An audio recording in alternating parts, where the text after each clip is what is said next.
শ্রেয়া এমন এক স্কুলে এসে পৌঁছায় যেখানে সবার আইকিউ লেভেল 0। এ পানির বোতল তো অর্ধেক খালি, আমি এটা কিভাবে খাবো?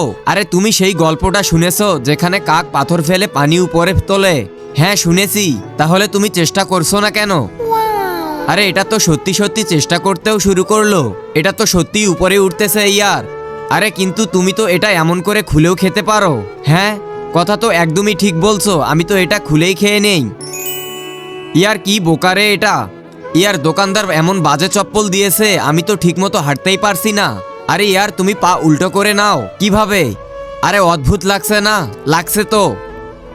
আরে বাবা, তাহলে এটা সোজা করে নাও না।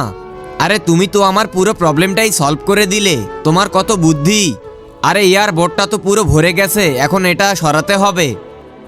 আরে ম্যাডাম, আপনি তো এটা এভাবে পরিষ্কার করতে পারেন।